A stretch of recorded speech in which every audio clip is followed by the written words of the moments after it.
मगाशी ग्रीन रूममध्ये सलीम आरिफ साहेब म्हणत होते वामन केंद्रे मला 3 वर्ष सीनियर होते और मेरी बहुत रॅगिंग ली थी इन्होंने. आता सौरभजी सांगत होते की स्टेजवरचे सगळे मला सिनियर आहेत, तर इथे सलीम आरिफ साहेब त्यांच्याशी बातचीत करणार आहेत. सलीमजी पण NSDचे माजी विद्यार्थी आहेत. भारतीय चित्रपट आणि रंगभूमीवरचं एक महत्त्वाचं नाव, सखोल अभ्यासाला चिंतनाची जोड.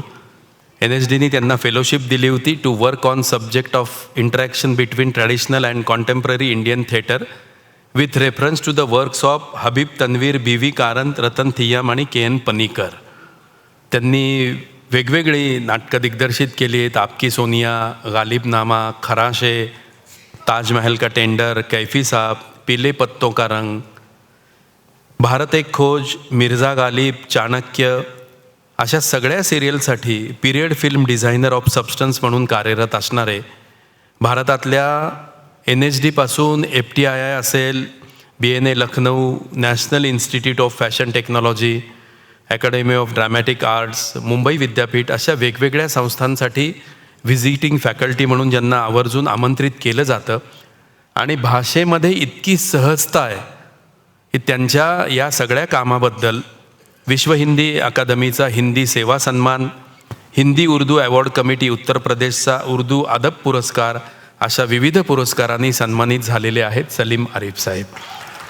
आणि त्यांच्या रिसर्च, त्यांचा व्यासंग, एक ऑथेंटिसिटी माणसाची कशी आहे, तर आपण ना अनेक वाक्य पुलंच्या नावावर खपवलेली बघतो किंवा गुलजार साहेबांच्या नावावर कुठली कविता, तर गुलजार साहेब स्वतः मग ते सगळं टाळण्यासाठी एक पेज सुरू केलं ओरिजिनल.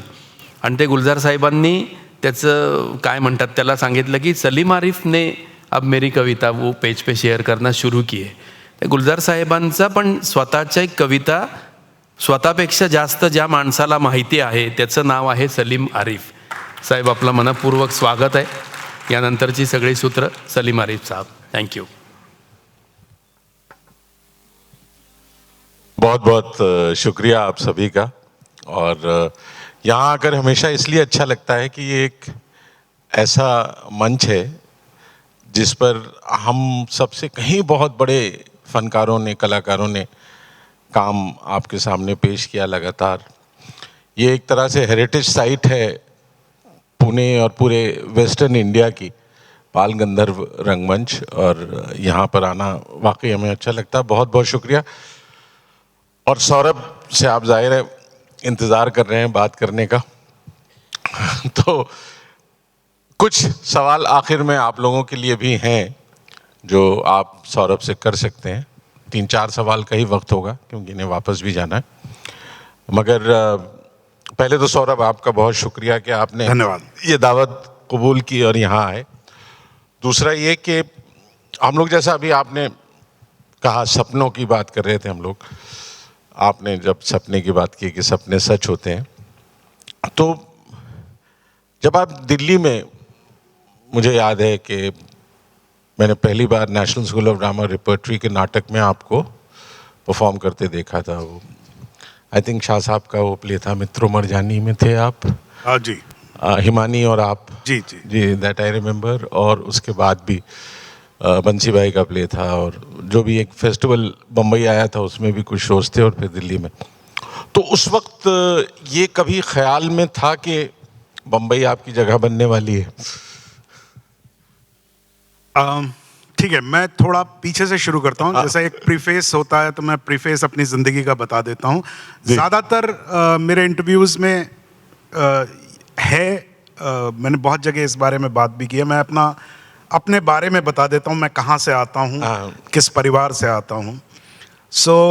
मेरे फादर जो थे म्यूज़िशियन थे. मेरी माताजी जो थी वो भी म्यूज़िशियन थी. मेरी माताजी एक्चुअली, उनको ये सम्मान प्राप्त है कि वो प्रथम महिला तबला वादक हैं. जी. तो यूनिवर्सिटी में पिताजी जो थे वो प्रोफेसर थे. माँ भी यूनिवर्सिटी में ही काम करती थी. गोरखपुर? हाँ, गोरखपुर नहीं, दिल्ली. दिल्ली.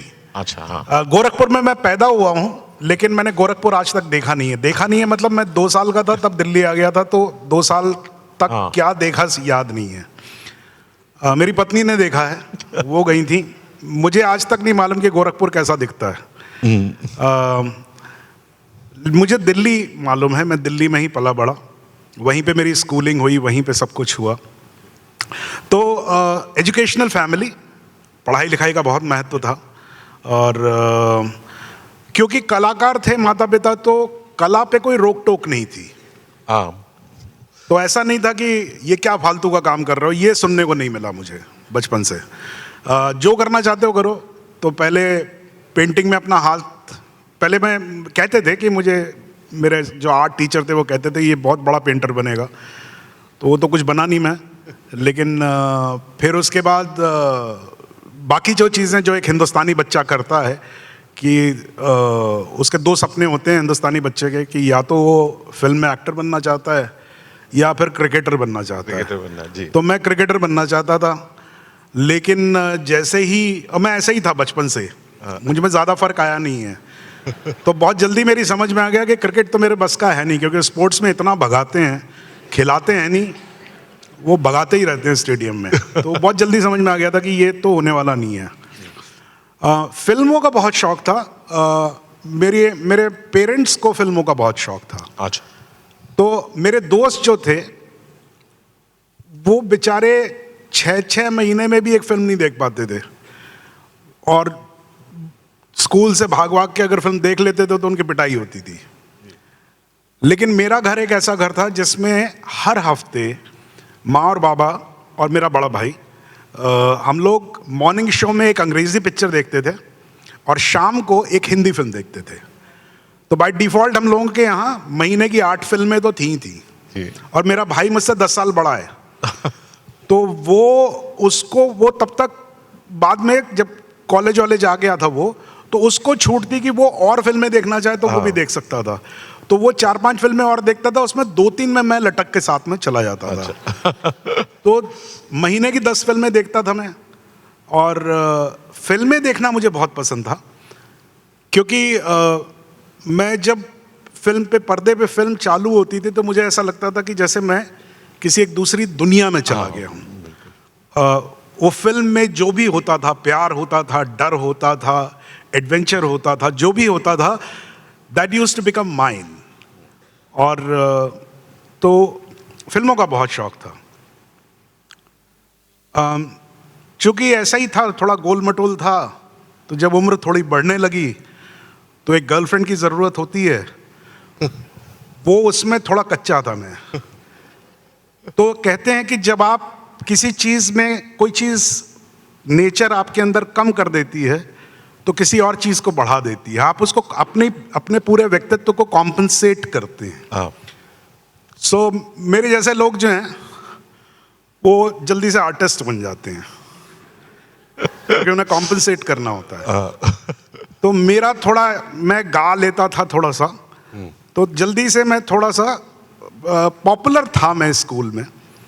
तो मैंने अपने दोस्तों को एक दिन बोला, मेरे दोस्त बड़ा मानते थे मुझे, आज भी मानते हैं।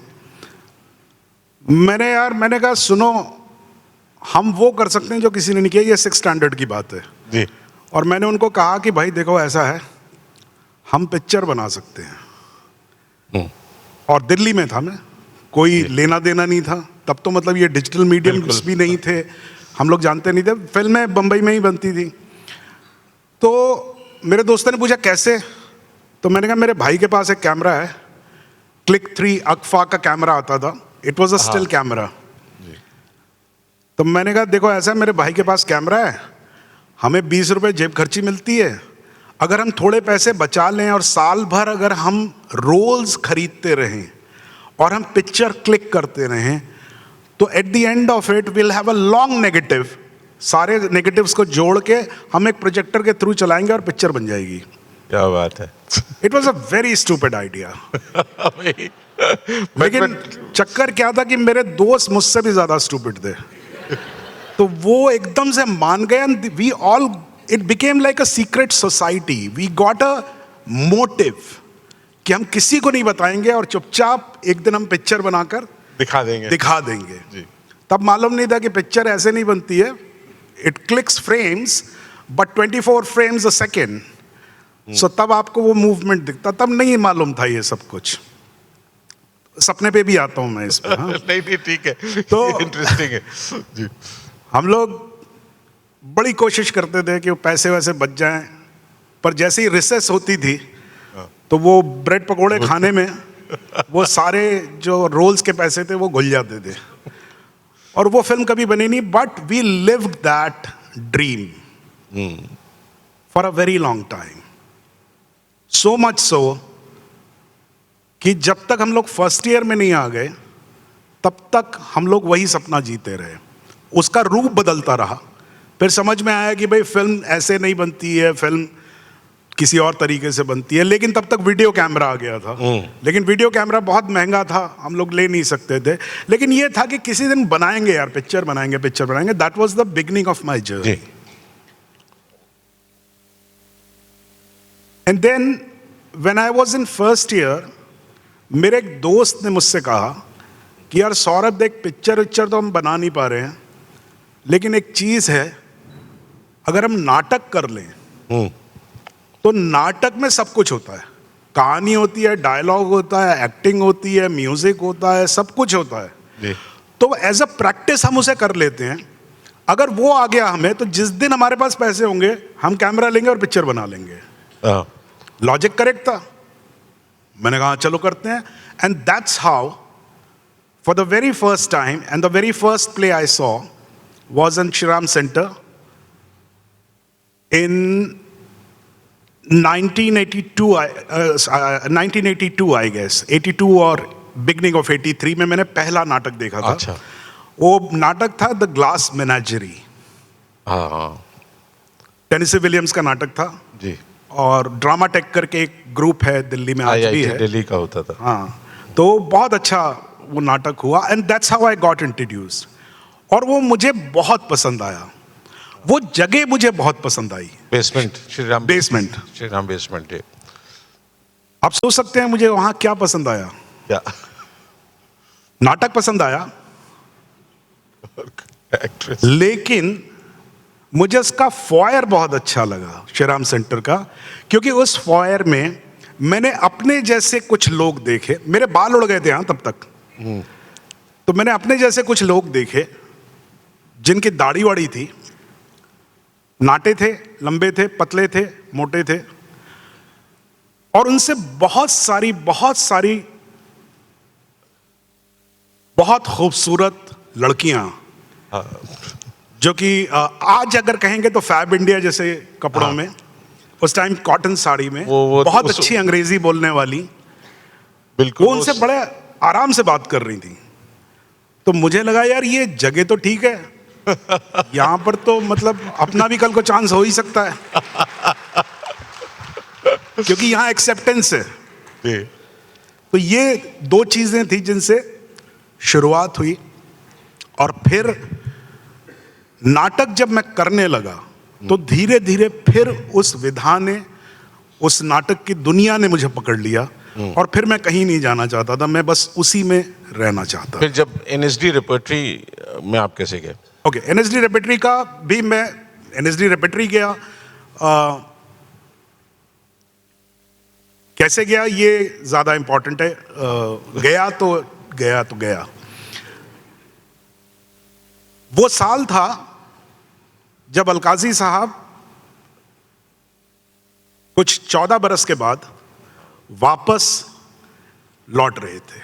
3 नाटक करे थे जी। 3 नाटक किए थे उन्होंने। 3 नाटक के लिए। जूलियस सीजर किया था उन्होंने,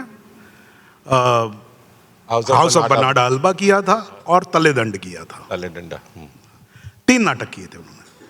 तो वो बहुत इंपॉर्टेंट ईयर था। एक बड़ा हल्ला था कि अरे अलकाजी साहब वापस आ रहे हैं, अलकाजी साहब वापस आ रहे हैं।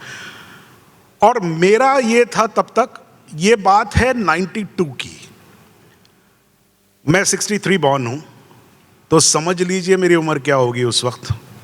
28-29 साल। हाँ। कमाया मैंने कुछ नहीं था, तो मेरे दिमाग में चल रहा था कि यार कब तक मैं ऐसे ही चलता रहूंगा, कहीं तो कुछ तो करना पड़ेगा। तो मैंने, अब नाटक में काम करते हैं तो आप रेपर्टरी में ही जा सकते हैं, हाँ, वहीं थोड़े पैसे भी मिलते थे। तो मैंने क्या किया, एप्लीकेशन डाली श्रीराम सेंटर में, अच्छा।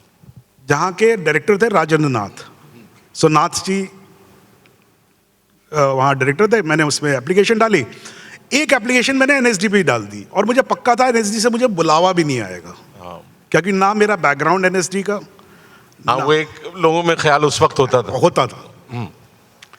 तो नाथ जी ने मुझे, अब ये मैं 5 मिनट लूंगा इस किस्से में। नाथ जी ने मुझे बुलाया और वो बोलते बहुत कम थे, तो उन्होंने मुझे बिठाया और पहला क्वेश्चन उन्होंने पूछा कि आप ग्रेड क्या लेंगे। तो ए ग्रेड बी ग्रेड होता है, तो मैंने कहा जी हाईएस्ट ग्रेड लूंगा मैं, और क्या लूंगा। तो देखते रहे मेरी तरफ, बोले ठीक है, लेकिन हमने सुना है आपने एनएसडी में भी एप्लीकेशन डाली है, तो कल आपको हम अगर नौकरी दे दें तो कल आप एनएसडी चले जाएंगे। तो मैंने कहा नहीं सर, मैं तो कमिटमेंट का आदमी हूं, मैंने जहां कमिट कर दिया मैं तो वहीं काम करूंगा, वहां से थोड़ी जाऊंगा मैं। और नाथ जी ने मुझे ए ग्रेड दिया। नाथ जी बहुत मानते थे मुझे, तो ए ग्रेड दिया। मैं नीचे उतरा तो मुझे पन्ना भरतराम मिली, वो वहीं पे खड़ी हुई थी फॉयर में। तो पन्ना जी ने मुझे बोला कि सौरभ, नाथ ने मुझे बताया कि तुम्हें रख लिया है, तुम भाग मत जाना। मैंने कहा नहीं मैडम, मेरे लिए कमिटमेंट से बड़ा कुछ नहीं है। उस साल एनएसडी में 5,000, तकरीबन 5,000 एप्लीकेशंस थी, पोस्ट थी एक, सिंगल पोस्ट थी। पता लगा उसमें से 500 लोगों की स्क्रूटनी हुई, उसमें मेरा नाम था। फिर उसमें से 250 लोगों को इंटरव्यू के लिए बुलाया गया, उसमें भी मेरा नाम था। और मैं इस पशोपेश में कि यार मैं नहीं जाऊंगा, मुझे नहीं देना इंटरव्यू, क्योंकि मैंने एक बार कमिट कर दिया, मैं नहीं करूंगा। तो दोस्तों ने समझाया कि यार बहुत बड़ी चीज़ है यार, अलकाजी साहब आ रहे, तुम जाओ, तुम नहीं होगे, तुम होगे ही नहीं अंदर, लेकिन तुम जाओ, एक्सपीरियंस करके आओ। तो मैं चला गया। मैं पहुंचा, 3 दिन का इंटरव्यू था, मेरा 3rd डे इंटरव्यू था। हर रोज तकरीबन 75 से 100 लोगों का इंटरव्यू हो रहा था वहां पर। और एनएसडी की अलग ही शान थी, उनका अपना स्टूडियो थिएटर, जो कि रविंद्र भवन में 3rd फ्लोर पे स्टूडियो थिएटर था। और मैं वहां बैठा देख रहा हूं तो पैनल आया। श्रीराम सेंटर में मुझे खाली नाथ जी थे, उन्होंने कमरे में बुला के बोला था कि तुम क्या लोगे, ग्रेट। यहां पर मैंने देखा सबसे पहले भीष्म साहनी आए, फिर मनोहर सिंह आए, फिर कीर्ति जैन आई, फिर बज्जू भाई आए, ये सब लोग, भास्कर चंद्रावरकर आए। तो ये 6 लोगों का पैनल था। मैं देख रहा, मैंने कहा यार ये कमाल है ना यार, 6 लोग जो हैं वो आपका इंटरव्यू लेंगे, आप, ये शान होती है। तो 5 लोग चले गए अंदर, फिर दरवाजा खुला और 6ठा मेंबर अंदर आया, और वो नाथ जी खुद थे।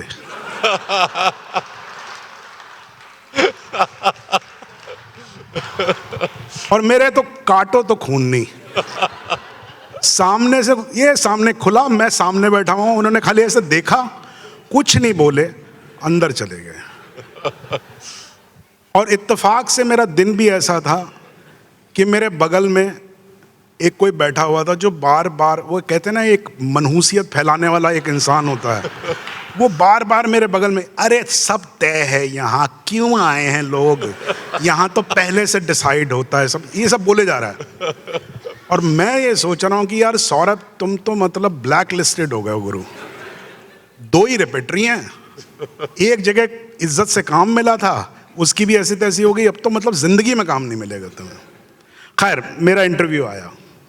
अब इंटरव्यू में बता देता हूँ, ऐसे लंबा सा कॉरिडोर है, उसके बाद लेफ्ट हैंड साइड पे दरवाज़ा और स्टूडियो थिएटर। मैं इतना डरा हुआ था, इतना, मेरी सांसें इतनी भारी हो गई थी। मैंने दरवाज़ा किसी तरीके से खोला। सेटअप ऐसा था कि जो स्टेज था वहाँ पर एक चेयर लगी थी जिस पे कैंडिडेट बैठेगा और सामने 6 लोगों का पैनल बैठेगा, और स्पॉटलाइट थी जो कैंडिडेट है उसके ऊपर। तो मैंने देखा तो मुझे इतना हास्यास्पद लगा कि मतलब होता ना कि आप, वो कहते हैं ना, दर्द में आदमी हंसी पड़ता है फाइनली। तो मेरी हंसी निकल गई। तो मैं हंसी निकल गई, मैं अंदर हंसते हंसते घुसा, मैं बैठ गया। अब सन्नाटा। नाथ जी ने बोला जवाब दीजिए, ये पहली लाइन थी नाथ जी की, जवाब दीजिए। अब मैं सोच रहा हूं कि यार मैं क्या क्या बोलूं, इनको क्या बोलूं। तो just to buy time I said कि नाथ जी क्या है, देखिए आप लोग उस तरफ बैठे हैं और वहां 6 लोग बैठे हैं, मैं इस तरफ बैठा हूं। आप जानते हैं सवाल क्या है, मैं जानता हूं जवाब क्या है, लेकिन अगर आप सवाल रिपीट कर दें तो इन लोगों को पता लग जाएगा कि क्या बात कर रहे हैं हम लोग। It was just to buy time. Nath ji ने सिर्फ इतना कहा, उनको मालूम है, आप जवाब दीजिए।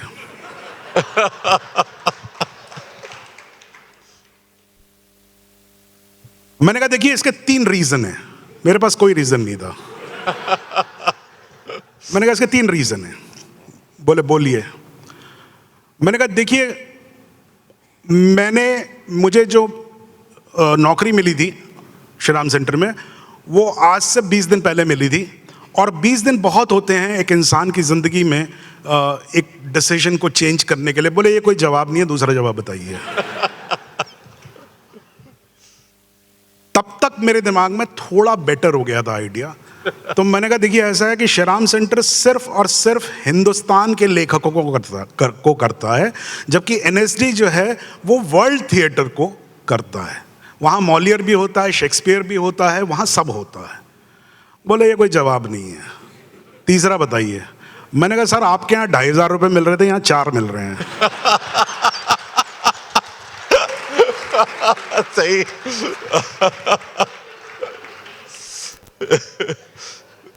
उसके बाद नाथ जी ने एक लाइन कही थी।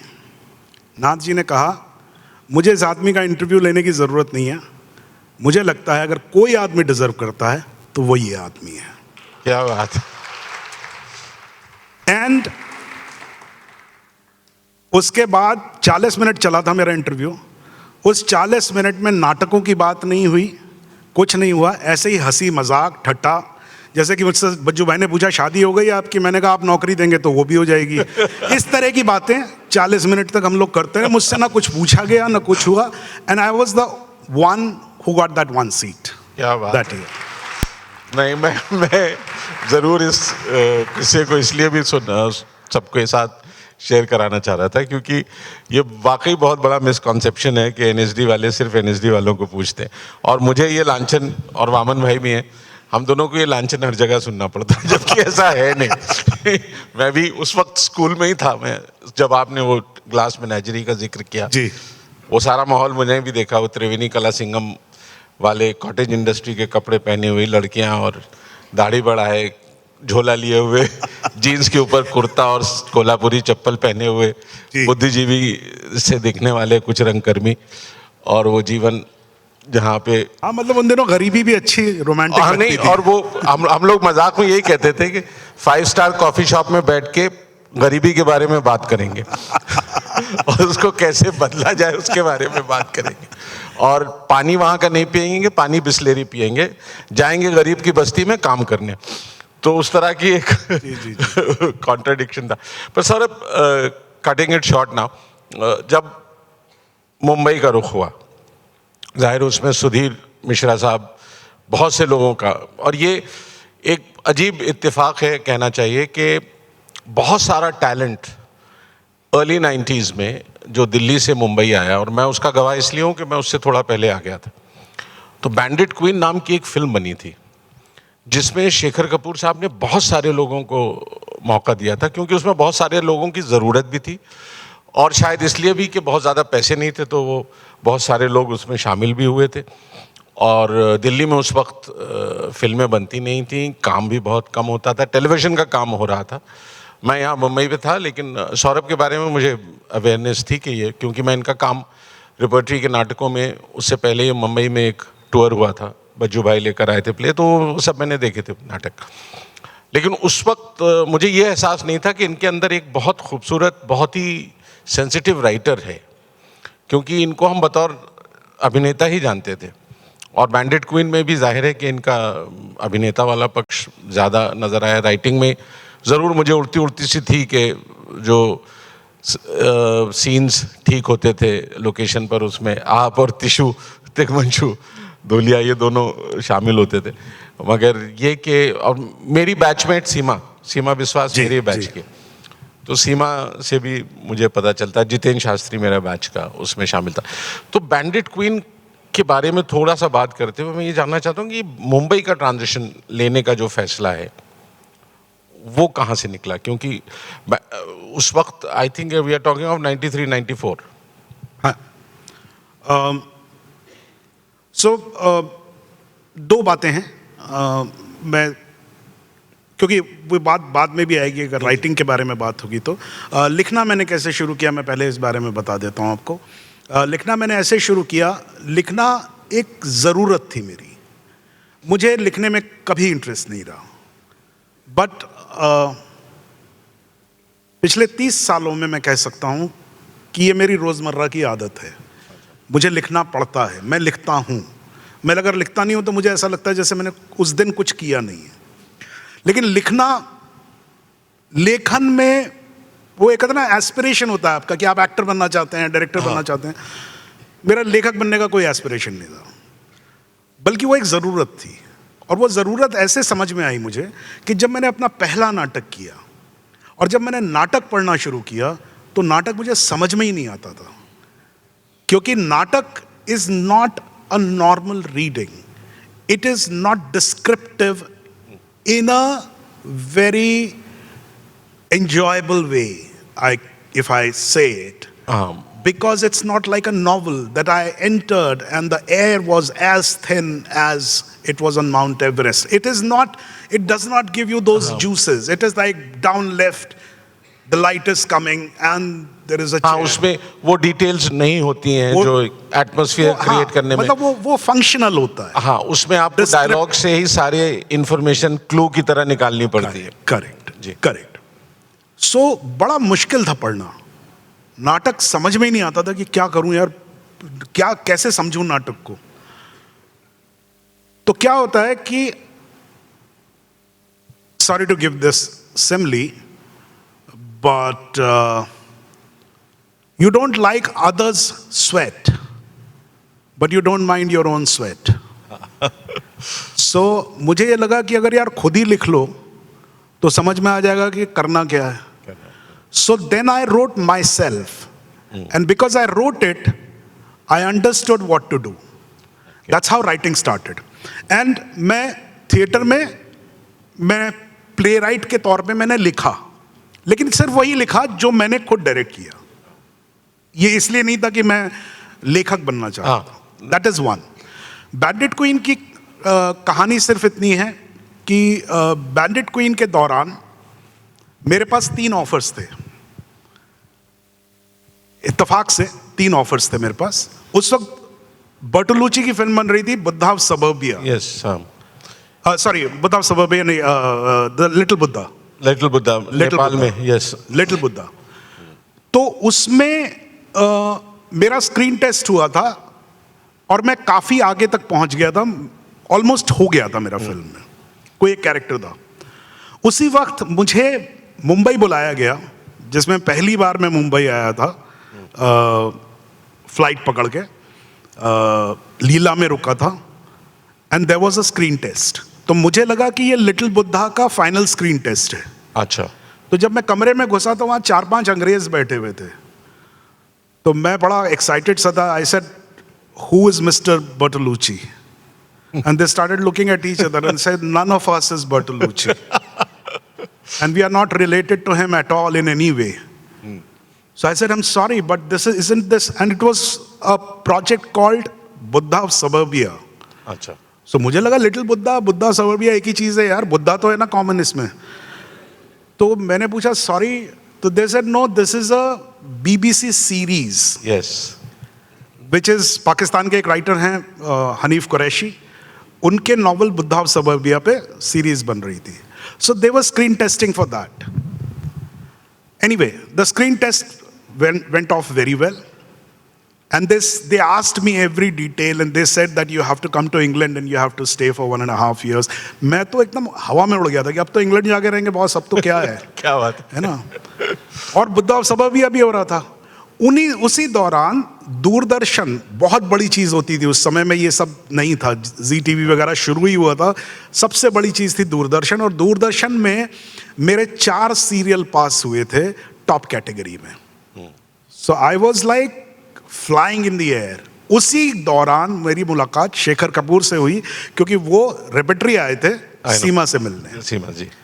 And he looked at me और ही सेड, पता नहीं उनको क्या ऐसे देखते रहे, फिर बोले कि so what are you doing these days. तो बज्जू भाई को मालूम था मेरे साथ क्या हो रहा था। तो बज्जू भाई बोले, अरे यार ये तो बाहर जाने वाला है, इंग्लैंड रहेगा जाके, ये होगा ये होगा ये होगा। बात खत्म हो गई। शेखर कपूर बोले, अच्छा I am making a small film called bandit queen. मैंने कहा ठीक है, होगा, बना रहे होंगे। मैं तो अपनी दुनिया में था और मेरे आसपास के सारे, पूरे दिल्ली ने काम किया उसके अंदर, सारे कास्ट होते गए। ऑफ कोर्स मेरी कास्टिंग नहीं हुई, क्योंकि मैं तो I was a superstar who was leaving India in any case. And इधर कास्टिंग हो गई उनकी, चल रही है, एंड पे पहुंच गई है। मेरे पास बर्टलुची के यहां से लेटर आया कि सॉरी फाइनली आपका नहीं हुआ। मैंने कहा हटाओ, नहीं हुआ तो नहीं हुआ, मैंने कौन सा यहां रहना है, मैंने तो इंग्लैंड में जाके रहना है। फिर दूसरा लेटर आया इंग्लैंड से विद इन अ वीक कि sorry we have chosen another actor for that role. So England वाला भी खत्म हो गया। मैंने कहा हटाओ, मेरे पास तो दूरदर्शन है, 4 सीरियल है। उसके ही 3-4 दिन बाद खबर आई कि दूरदर्शन पे केस हो गया और सारे नाटक और सारे जो वो थे सीज हो गए। And I was left with nothing and all my friends they were there in Bandit Queen and I was really sad. फिर एक दिन खूबसूरत बहू रंजीत कपूर ने नाटक किया था, उसमें मैं ओपन करता था नाटक और छोटे छोटे 4-5 रोल करता था। शेखर वो देखने आए, वो सीमा मेन करती थी, सीमा उसमें करती थी, सीमा उसमें मेन करती थी। तो वो देखने आए, उन्होंने नाटक देखा और बाद में मुझे बैक स्टेज बुलाया। And he just kept looking at me and he left. कोई एक शब्द नहीं बोला। तो मैंने तिशु से बोला, मैंने कहा यार ये क्या है, पीछे बुलाया, कुछ बोला भी नहीं। तो तिशु कहता मैं 1 मिनट बात करके आता हूँ। तो तिशु गया, वापस आया, उसने कहा कल सुबह की टिकट है तेरी, पिक्चर 2 महीने बाद शुरू होगी, लेकिन 4-5 एक्टर जा रहे हैं, तू जा। And I went there and much later Shekhar told me this, he didn't have a role. He had 2 different roles, small roles. He clubbed them together and made a new character. He said that when I was seeing that play, I decided I have to have this actor in my film. क्या बात है। Yes. And that's how I Yes, got sir. that film. And 2 second और लूंगा। Film के दौरान एक दिन शेखर ने मुझसे एक जगह किसी टीले पे बैठ के, रेत के टीले पे बैठ के पूछा था कि तुझे अब क्या अच्छा लगता है, नाटक अच्छे लगते हैं कि फिल्में अच्छी लगती हैं? तो मैंने कहा सर नहीं, नाटक ही अच्छे हैं, वो एक्टर के लिए तो नाटक ही अच्छा है, मगर मुझे फिल्मों का बड़ा शौक है और मुझे एक्टिंग नहीं करनी है। I want to make a film. So मैं अगर कभी बम्बई आऊँ तो आप प्लीज़ मुझे अपना असिस्टेंट बना लीजिएगा, मना मत करिएगा। तो वो हंसने लगा and he said don't worry, I'll call you as an actor. और मुझे लगा कि हाँ ठीक है, ये तो होता ही है भाई, मिलते हैं, बोलते हैं, हाँ हाँ जरूर आइए, हम कुछ करेंगे आपके लिए, कोई करता नहीं है। This was the idea, but Shekhar did call me and not only called me, he asked me where will you stay in Bombay. I said आप बुला रहे हैं तो आप ही के घर पे रहूंगा और कहाँ रहूंगा। I was a Delhi boy, I had no idea how Mumbai works. उन्होंने अपने घर पे रखा मुझे 1 महीने। मुझे पहला जो काम है मुंबई में तहकीकात, वो दिया and that's how my transition to Bombay. क्या बात है। वो विजय आनंद साहब जिसमें रोल करते थे, करण राजदान, शेखर कपूर का प्रोडक्शन था। And then of course Satya, game changer बहुत से लोगों के लिए बनी, मनोज और आपके लिए खास तौर से। आई थिंक 2 लोग जो उस फिल्म के सहारे, and Anurag Kashyap, of course 3 लोग अनुराग के लिए भी बड़ा कॉलिंग कार्ड बन गई थी वो फिल्म, सौरभ के लिए भी थी, एंड मनोज तो of course was an overnight superstar. I think Gabbar Singh के बाद उतना बड़ा पर्सोना मनोज का ही बना था फिल्मों में। But coming back to you, writing में लोग आपको खींचते रहे, ये मुझे पता है कि लिखो यार लिखो, क्योंकि उनको बम्बई में एक बड़ी अजीब बात है कि जो नया फिल्म मेकर होता है या इस्टेब्लिश्ड होता है उसको फिल्मी राइटर से ज़रूरत भी होती है, लेकिन उससे कोई बहुत मोहब्बत नहीं होती। तो हमेशा कोशिश करता है कि जिस राइटर का बड़े नाम वाले राइटर को ले रहा है उसके ऊपर एक कोई सेकंड ड्राफ्ट और कर दे बैठ के चोरी से, जिसमें कुछ करेक्शन कर दे, कोई ब्राइट आइडिया आ जाए। क्योंकि आधे डायरेक्टर्स सैडली वहाँ पर ऐसे हैं जो कहते हैं you know what I mean, जबकि उन्हें भी नहीं पता होता वो क्या तो वो मैं भुगत चुका हूँ ऐसे लोगों को। तो मैं भी ये जानना चाहता हूँ कि how did you resist that temptation of So writing is I think in this whole process, writing is it's the toughest cookie. हाँ बड़ा ही बोरियत भरा काम है। बोरियत नहीं कहूंगा, it's a lonely job, it's a very lonely job. अकेले बैठ के करना पड़ता है जी, कोई है नहीं साथ में। सो acting is like playing on the ground. You're surrounded with people. There are laughters, jokes, there are talks, bitching, everything goes around you. You get a vanity van which is full of everything. लोग होते हैं आपको खाना खिलाने के लिए, चाय पिलाते हैं, आई नो, सब कुछ होता है। राइटर बेचारा एक कमरे में जाके बैठता है, उसके पास कहानी तक नहीं होती है। हाँ, आइडिया पे कहते हैं कहानी बनाओ।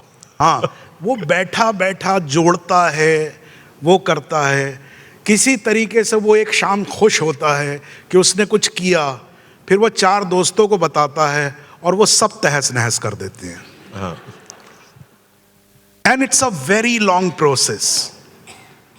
It's a process which goes on till the film is released. You keep doubting yourself all the time. कि क्या सही कर रहा हूं मैं यार, क्या सही है, और हर कोई आपको बता सकता है उसमें गलत क्या है। हाँ, वो राइट, वो सबको मालूम होता है। It is exactly like cricket. हाँ, सबको मालूम होता है शॉट क्या खेलना है और किसने क्या गलत खेला है।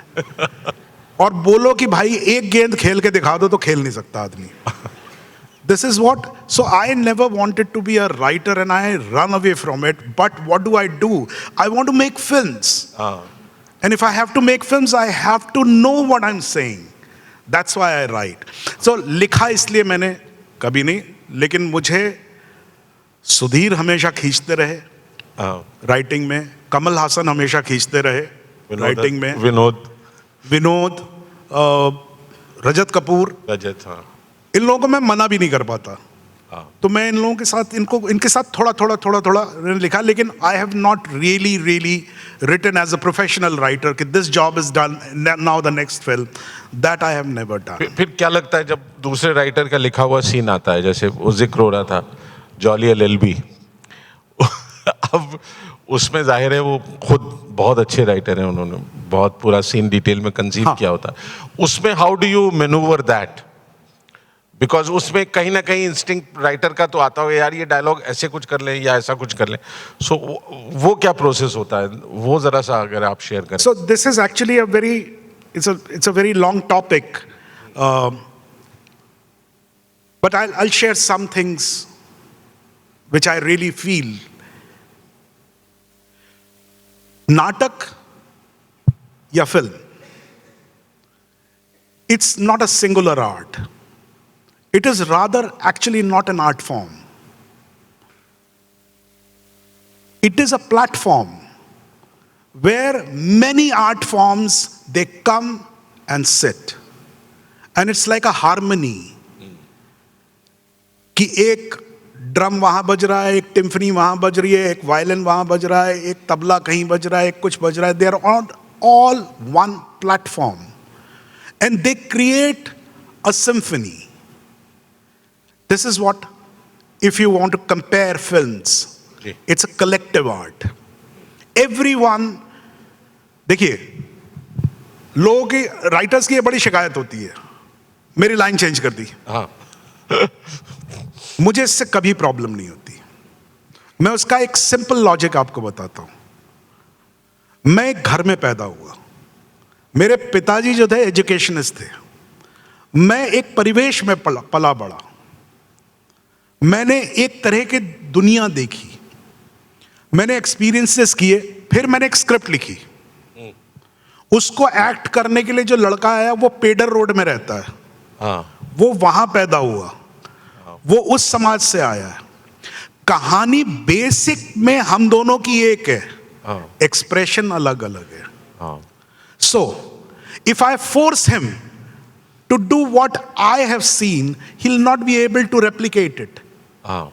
He has to take it, own it from his life and bring it Exactly. out. जी. So, he's bound to change. हाँ. The No. physicality, and language is physicality, by the way.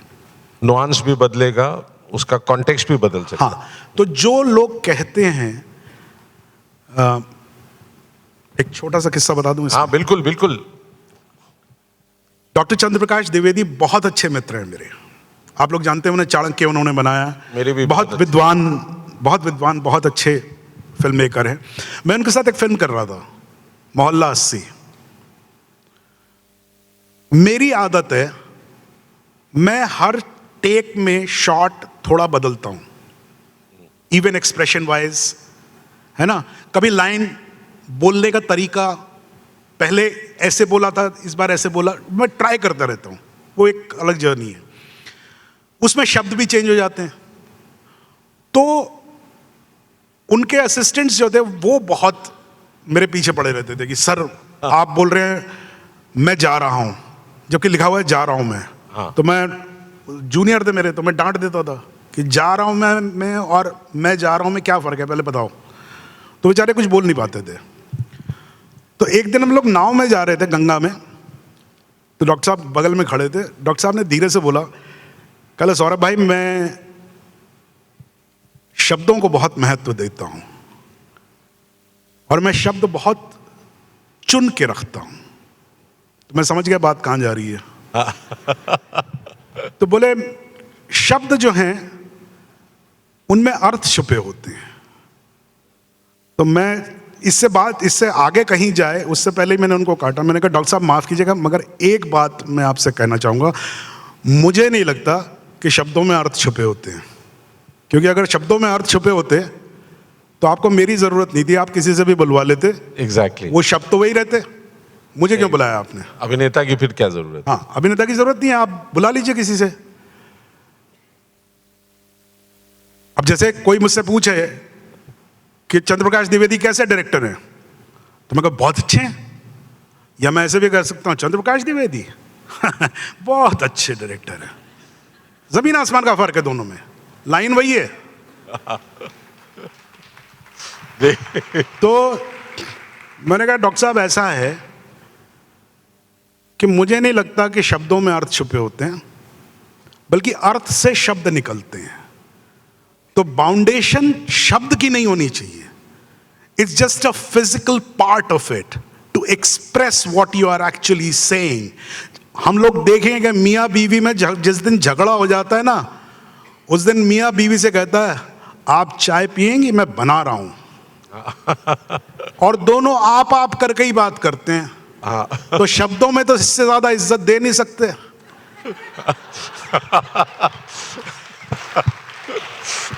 लेकिन होते नाराज है. लेकिन सबसे ज्यादा गरिया रहे होते हैं एक दूसरे को. वो इज्जत ही जिस अंदाज से दी जाती है उसमें गाली होती. सॉरी मैं थोड़ा सा शायद भटक गया, लेकिन नहीं. कहने का मतलब ये है कि ये जो बदलाव है यही खूबसूरती है इस मीडियम की. That everyone comes and creates a symphony. A symphony cannot be created just by one violin or one timpani or one tabla or one harmonium. No, it's all going together, and that is why you get this एक कहना चाहिए कि एक जो film का जो एक जो ताकत है जो आपको खींच के अंदर ले लेती है, आप उस दुनिया में पहुंच जाते हैं, आप उसमें रोते हैं, हंसते हैं, या नाटकों में भी होता है मगर फिल्मों में विजुअल थोड़ा और बढ़ जाता है। फिल्म में एक बड़ी अजीब सी बात ये भी है कि जैसे जो लोग आज की भाषा में अगर बात करें तो स्टेज की एक्टिंग है लीनियर एक्टिंग और सिनेमा की एक्टिंग है नॉन लीनियर एक्टिंग, क्योंकि आप टुकड़ों टुकड़ों में आगे पीछे करके उसको फिर बाद में असेंबल करके करते हैं, तो वो एक अलग तरह का डिसिप्लिन है एक्टिंग का और स्टेज का अलग है। बेसिक दोनों के ज़ाहिर है तरीक़े या बेसिक थियोरी मोर और लेस एक सी होती है, कैरेक्टराइजेशन की, अप्रोचिंग द कैरेक्टर, प्रिपरेशन की, मगर एग्जीक्यूशन में बहुत फ़र्क होता है। तो वो एग्जीक्यूशन की जब हम बात कर रहे थे, ख़ासतौर से जॉली एलएलबी जैसे कैरेक्टर की, जो एक यादगार मेरा ख्याल है हिंदुस्तानी सिनेमा के जो पिछले 30 साल में फिल्में आई हैं उसमें से 10 यादगार कैरेक्टर्स में से एक बन गया है।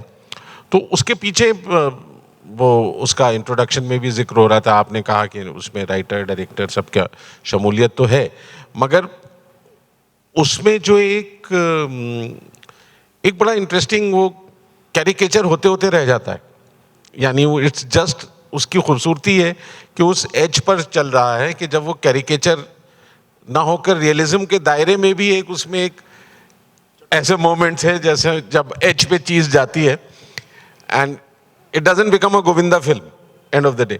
तो वो जो एक बैलेंस है एक्टर का, उसको आप कैसे रखते हैं राइटिंग के बीच में? मतलब देखिए, आई जस्ट शेयर, यहाँ बहुत सारे आई एम श्योर बहुत लोग होंगे जो एक्टिंग करते हैं, उस विधा से जुड़े हुए हैं।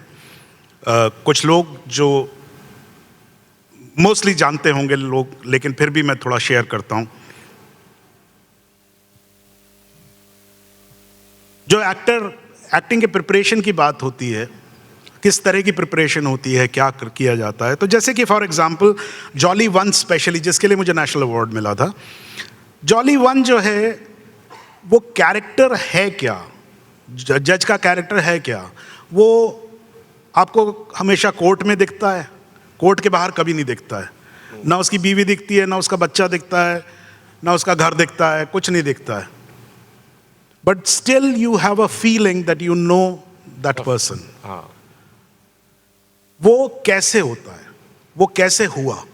जैसे फॉर एग्जाम्पल, मैं आज तक कोर्ट नहीं गया हूं, सुभाष मेरे को रोज बुला के दुनिया भर के कोर्ट के, वो जर्नलिस्ट था Subhash, so he has a very journalistic mind and he has वो नॉलेज जो है उसका 50,000 किस्से उसने मुझे सुनाए कि कौन कैसा कहाँ पर, कौन सा जज लोअर कोर्ट का जो था वो ट्रांसपोर्टर भी था, तो वो ट्रांसपोर्टर्स को कभी फाइन नहीं करता था, और घर में जब जाता था कोर्ट बंद होने के बाद तो अपना जो उसका कंडक्टर होता था उसको नौकरी से उसके वो जो लास्ट राउंड होता है उसके पैसे नहीं देता था, खुद कंबल ओढ़ के टिकट बांटता हुआ जाता था। इस तरह के बहुत सारे हजारों शहरों के जज। हाँ, उससे जब जज त्रिपाठी की बात हुई, जब फाइनली हम लोग फिल्म की तरफ बढ़े, तो बात चली कि भाई ये जज होगा कैसा, तो कैसा होगा भाई, लोअर कोर्ट का जज है, गवर्नमेंट नौकरी है, क्या तनख्वाह होगी भाई, गवर्नमेंट का ही पैसा मिलता होगा ना, कोई एक ग्रेड मिलता होगा। तो अमेरिका का जज तो है नहीं कि कहीं बंगलो होगा उसका, एक कुत्ता होगा, एक ऑर्डरली होगा, ऐसा तो है नहीं। तो कहाँ रहता होगा? तो शाहदरा रहता होगा, जमुना पार रहता होगा, जो कि एक ऐसी कॉलोनी है, जो लोग दिल्ली से वाकिफ हैं, तो एक टाइम पे इलीगल कॉलोनी थी, तो इलीगल कॉलोनी थी तो भाई वहाँ पर ज़मीनें सस्ती थी, तो सस्ती ज़मीन उसने वहाँ ली होगी। क्लटर में हाउसेस बने हुए हैं, घर कैसा होगा? घर ऐसा होगा कि भाई टेढ़ा मेढ़ा सा घर होगा, क्या क्या पै मचती होगी, बगल में झगड़े होते होंगे, रोज़ बातें जो भी होता होगा, शोर है। बीवी कौन होगी? बीवी हाउसवाइफ मानी हमने, तो अच्छा तो यूपी की होगी, त्रिपाठी है, यूपी की होगी, क्या बनाती होगी? सुबह पराठे बनाती होगी, पराठे खाता होगा, मोटा है, एसिडिटी होती होगी। पहला पॉइंट, तो वो आपको फिल्म में डकारे मारता हुआ दिखाई देता है, दैट इज वन। अच्छा, फिर वो लोअर कोर्ट जाता होगा, कहाँ पर 30,000 ही जाता होगा, तो भाई शाहदरा से जा रहा है तो ITO का ब्रिज क्रॉस करता होगा, तो ब्रिज क्रॉस करता होगा तो वहाँ पर तो ट्रैफिक जैम रहता है, वो गाड़ी में बेचारा जाता होगा, अगल बगल किसी को मालूम नहीं है जज है, और है भी तो भी फर्क नहीं पड़ता है। कोई निकलता होगा, बोलता होगा वे मोटे मरने निकला है घर से। वो ये सारी चीजें पीता हुआ, चिढ़ता हुआ, धुआं लेके वो कोर्ट पहुंचता है जिस दिन उसे मालूम है उसकी टेबल पे 17 केसेस हैं। It is humanly not possible to actually look at 17 cases and he has to deal with 17 cases. लेकिन ये उसका काम है। वो ये सोचता होगा कि यार पहला केस मैं ढंग से सुन के मैं उसकी शुरुआत ढंग से करूं, जैसे आप सुबह की शुरुआत ढंग से करना चाहते हैं, तो उसका सिर्फ एक ये होगा कि भाई मैं घुसूं, तो उसका एक ऑर्डर लिया उसका शर्मा जी, उसको बोला होगा कि भाई तुम, मैं आऊंगा 9 बजे, 9 बजे गर्म चाय एक पिला देना मेरे को, मैं दिन करेक्ट शुरू करूं। अब उसका भी कैरेक्टराइजेशन है कि शर्मा थोड़ा चालू है, वो पहले आता है, वो चाय पीता है बाहर, और वो क्या करता है कि फ्लास्क एक मिल गया उसे पुराना सा, उस फ्लास्क में चाय रख देता है कि भाई ये आएंगे गर्म चाय इनको मैं दे दूंगा 9 बजे। प्रॉब्लम ये है फ्लास्क टूटा हुआ है। तो जब जैसे ही सीन शुरू होता है और जज वो चाय उठा के पीता है, कहता है यार शर्मा जी कम से कम ढंग की गर्म चाय तो पिला दिया करो सुबह सुबह। ओपनिंग लाइन वही है, ओपनिंग लाइन ये। Now these lines have a whole history and everything. You never come to know it, but this gives you a feeling that you know that person. You know the human being who's sitting behind that chair. It's not a cardboard character. नहीं तो हमेशा हिंदुस्तान की फिल्मों में jolly LLB से पहले order order ताज़िरात Hind, बिल्कुल। You never know the person. वो बिल्कुल, वो एक पेट डायलॉग होता था जो हम लोग मजाक में करेक्ट बोलते थे कि ताज़िराते दफा 302 के सह करेक्ट सुनाया जाता है, जबकि कोर्ट वैसा नहीं होता है। ये सिर्फ नहीं हमारी होता। तो हिंदी फिल्मों ने कुछ चीजें बहुत खूबसूरती से क्रिएट की हैं और कोर्ट भी उनमें से एक है। And jolly LLB was probably the first one जिसने वो एक पूरा नोशन कोर्ट का ब्रेक किया और उसको बहुत ही आम धरातल पर लाकर और एक आम सी प्रॉब्लम को लेकर एक बड़ी कमाल की फिल्म। और ये काबिल तारीफ है वो फिल्म मेकर्स भी जिन्होंने वो कैरेक्टर कंसीव किया। उसी पहला क्रेडिट तो उसी को है जिस आदमी ने उस कैरेक्टर को उस तरह सोचा। लेकिन उसको जितना, अक्सर बड़ा एक्टर कौन होता है? बड़ा एक्टर वो होता है जो राइटर डायरेक्टर ने जो चीज़ सोची है, जो कैरेक्टर सोचा है, उससे 2 स्टेप 3 स्टेप ऊपर का काम करके दे। यही वजह कि आप बड़े अदाकारों को अलग गिनते हैं। And Saurabh is one of them today with us. तो Saurabh, before we just 1-2 questions, अगर आपने यंगस्टर्स यहाँ बहुत बैठे हैं जिन्होंने आपका काम फॉलो किया है, तो आप में से कोई अगर कोई सवाल लेना चाहता है, please have a mic in the audience. If do we have a mic down there? It would be nice if. हाँ जी, अच्छा, आपकी आवाज जी।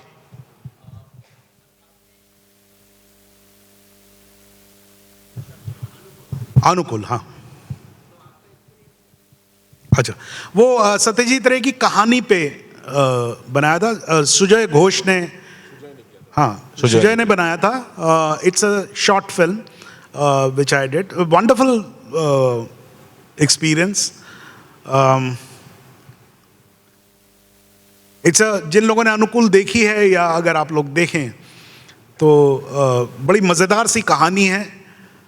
उसका कहानी बहुत रियल है, बट उसका आवरण जो है वो बहुत मिस्टिकल है, because it is set in a time where you have started using robots as your house help and whatever.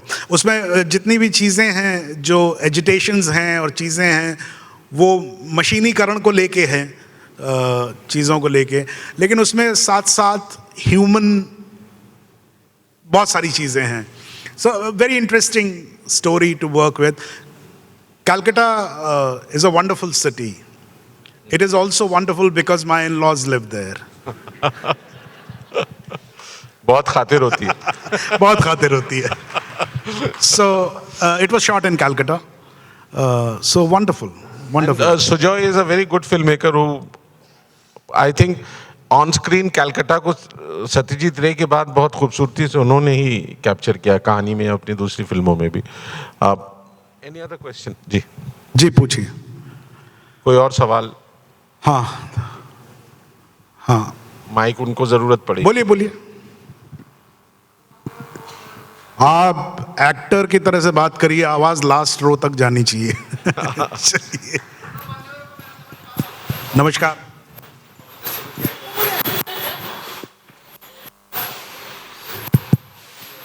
जी, एमोटे.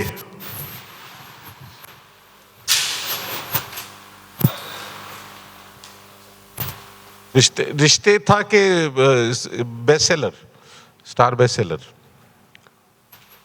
रिश्ते का एपिसोड कोई नहीं, शेफाली के साथ नहीं किया मैंने. हाँ, उसका नाम है एमोटे. शेफाली नहीं थी उसमें. नहीं, शेफाली नहीं थी. मैं, लेकिन मैं समझ गया. हंसल ने बनाया था. अच्छा, हंसल ने किया था. हंसल ने किया था. एमोटे एक मोटे आदमी की कहानी,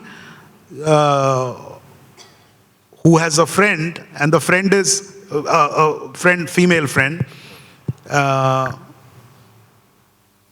He loves her and she's very fond of him. So वो एक स्वीट सी कहानी थी. हाँ, वो रिश्ते में बहुत उस वक्त बहुत अच्छा. हाँ, उस तरह की बहुत सारी. सुहेल ने कुछ बनाए थे स्टार बेस्ट सेलर्स. जी, कुछ और? 1 or 2 मे बी मोर. हाँ, बोलिए. माइक ले लीजिए प्लीज. माइक ले लीजिए. Thank you Saurabh ji. आपने हमें गोपी दिया, कल्लू मामा दिया और त्रिपाठी दिया. मेरे आपसे ये सवाल है सर जी, रियल एक्टर कौन है, जो NSD जाके FTI जाके एक्टिंग करने वाला या फिल्मी बैकग्राउंड वाला?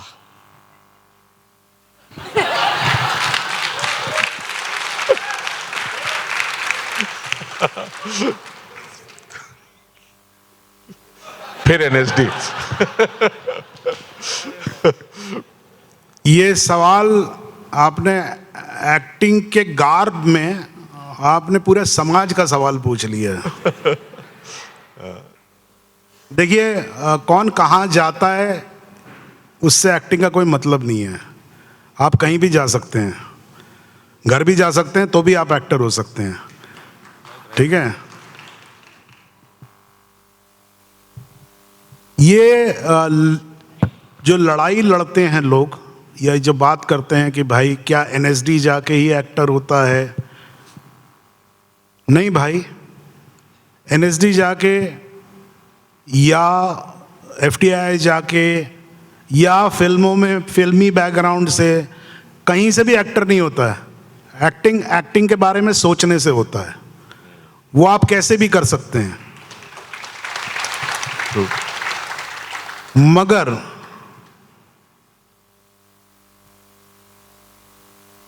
इंस्टीट्यूट्स इसलिए इंपॉर्टेंट हैं क्योंकि वो आपको एक एनवायरनमेंट देते हैं, वो आपको वो सुविधाएं देते हैं. नहीं तो आपको उसके लिए डबल मेहनत करनी पड़ती है. तो मुझे ढूंढना पड़ता था, या जो मैंने सीखा गलती करके या किसी ने मुझे बाद में बताया, उसमें थोड़ा समय लगा. वही NSD में थोड़ा आसान है क्योंकि वहाँ आपको एक तरीके से बताया जाता है, एक्सपीरियंसेस शेयर किए जाते हैं. There are libraries. कुछ बातें जो आपको समझ में नहीं आती हैं उसको समझाने के लिए टीचर्स हैं.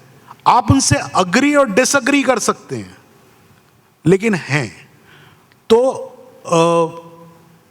और पहली बात, एक्टर अगर बनना है, आप एक्टर बनना चाहते हैं, अगर बनना चाहते हैं तो दोस्त एक्टिंग के बारे में बात करना छोड़ दो, सिर्फ एक्टिंग करो. हाँ, ये छोड़ दो कि कौन क्या है. ये सामाजिक क्वेश्चंस हैं कि भाई क्या अमीर का बेटा अमीर ही रहेगा, क्या गरीब का बेटा गरीब ही रहेगा. ये सब सामाजिक क्वेश्चन है.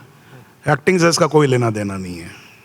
और एक्टिंग करने से आती है, उसका कोई दूसरा तरीका नहीं है. आप घर में करें, बाहर करें, जहां भी करें, करेंगे तो ही आएगी. Anyway, so final Saurabh, before we wind. अच्छा, कोई और? जी प्लीज. भाई जिसकी आवाज बुलंद है वो पूछ ले. नमस्कार, बहुत बुलंद आवाज है। नाही तो बोलतो, एक मिनिट घेऊन ठेव ना हातात.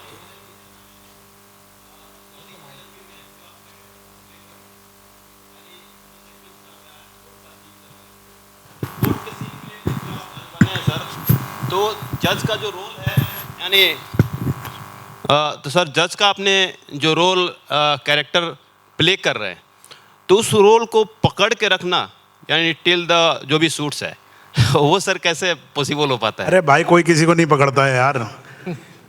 भाई क्या पकड़ना क्या है उसमें? I have never understood. I mean, people make art, Yes. acting, writing, a very mystical thing. It's not. बिल्कुल. It's a simple thing. भाई जो करता है, जो लकड़ी की चेयर बनाता है वो कैसे बना लेता है यार? डॉक्टर कैसे सर्जरी कर लेता है या कैसे दवा दे देता है? भाई वो आपका काम है, वो आप कर लेते हैं, उसमें पकड़ना ना पकड़ना कुछ नहीं होता है. It is just something which you enjoy, और because you enjoy it so you know how to do it. there's no formula to it. It's not difficult. I mean, it's simple. Yeah. Excuse me sir. Sir, बोलिए. आमतौर पे ये कहा जाता है कि एक कलाकार वर्साटाइल है. तर मुझे वर्साटाइल क्या होता है ये भी जानना है. और दूसरी बात, जिस पर्यावरण से, जिस बैकग्राउंड से आप आते हैं, सोशल, इकोनॉमिकल या बाकी कुछ, और आपकी जो एनाटॉमी है और आपका जो पिच है, वॉइस का पिच है, ये रोल करते वक्त मर्यादा आती है उसमें या नहीं, या आती है तो वो कैसे ओवरकम किया जाता है? सर, बहुत ही टेक्निकल क्वेश्चन है. पहला बात, वर्सटाइल अंग्रेजी का शब्द है. उसकी एग्जैक्ट डेफिनेशन जो है, जिसकी अंग्रेजी अच्छी हो वही बता सकता है, मैं नहीं बता सकता. वर्सटाइल सुना है मैंने शब्द. वर्सटाइल मतलब यही होता है कि आप बहुमुखी हैं, बहुत कई प्रकार की चीज़ें जो हैं, कई प्रकार के रोल आप कर लेते हैं और अच्छे से कर लेते हैं. आवाज़ की पिच का जहाँ तक सवाल है, मेरे ख्याल से आवाज़ की पिच जो है वो आपका एक्सपीरियंस होता है, वो एक्टर का काम होता है. हर एक्टर का काम होता है कि कैरेक्टर धीरे क्यों बोलता है. उसके पीछे एक सोशल, एक economic structure, everything is there. आप पहाड़ों में रहते हैं तो पहाड़ी लोग कैसे बात करते हैं? क्यों ऐसे बात करते हैं? क्योंकि भाई पहाड़ पे चढ़ना पड़ता है. और सुनो क्या बात है, इसमें हो नहीं सकती बात यार, सांस चढ़ा रहता है, तो आप बात ऐसी करते हैं. हाँ भाई, तो क्या बात है, क्या चल रहा है? क्योंकि because you are walking all the time and it's up and down. अगर आप किसी गरीब तबके से आते हैं तो इसका मतलब आप ऐसी जगह पे रहते हैं जहाँ शोर ज़्यादा है, तो आपका डेसिबल लेवल ऊंचा होता है. आप बहुत अमीर हैं, एसी में ही रहते हैं, कम लोग आपसे मिलते हैं, तो आप धीरे धीरे बात करते हैं. ये तो सिंपल है. इसमें ये जो भी चीज़ें हैं ये एक्टिंग में नेचुरली आती हैं, क्योंकि आप एक कैरेक्टर जब सोचते हैं कि ये कैरेक्टर किस जगह से है, तो ऑब्वियसली उसका पूरा परिवेश आपके सामने आ जाता है कि वो किस जगह रहता होगा, क्या करता होगा. जैसे मैंने भी जॉली का बताया आपको, तो वो लाइन भी कहाँ से आती है, वो लाइन वहीं से आती है. तो ये सब कुछ होता है जो आप कह रहे हैं, सब कुछ होता है उसके. Thank you. बस आज आप सबकी तरफ से Saurabh, we had a lovely time. Thank you so much, sir. Enjoyed it thoroughly. बहुत बहुत शुक्रिया आप सबका, और आप सबकी तरफ से सौरभ का बहुत बहुत धन्यवाद आप लोगों का. क्योंकि देखिए, मैं इतना जानता हूँ, मुझे बहुत मज़ा आया, लेकिन मुझे मज़ा आना लाजमी है, क्योंकि ज्ञान बांटने में बड़ा मज़ा आता है. उसको सुनना, उसको उस पेशेंस के साथ सुनना बहुत बड़ी बात है. Thank you so much. Thank you.